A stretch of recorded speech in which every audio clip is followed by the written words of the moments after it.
Here, and today we have our package here.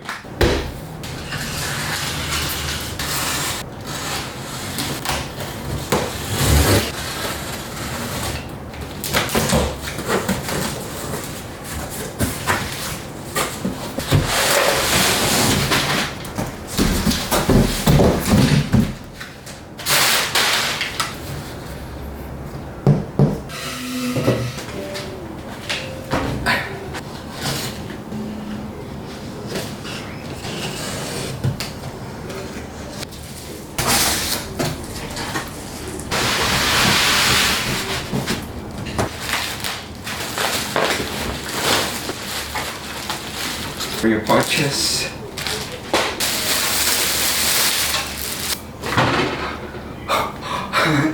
It's not a girl.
So there we have it, the Lian-Li Dynamic XL.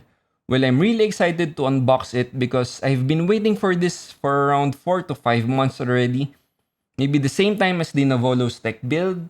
And I'm quite worried that it might be shattered or broken once it arrived here in the Philippines.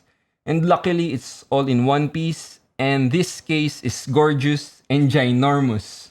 Compared to this Dan A4, maybe I could fit around 5 to 6 pieces inside of it. So you might be wondering what kind of build I'm planning for this case. I'm thinking of a powerful workstation build, something like a Ryzen 5000 series Threadripper paired with an AMD graphics card, 6000 series, and with a custom water loop. Anyway, that's just all a plan right now. Hopefully, once this channel grows, I could build it. Anyway, this is just a short video. If you've loved it, please consider hitting the like and subscribe button. I would really appreciate it. Stay safe and catch you on the next one, mga kaisla.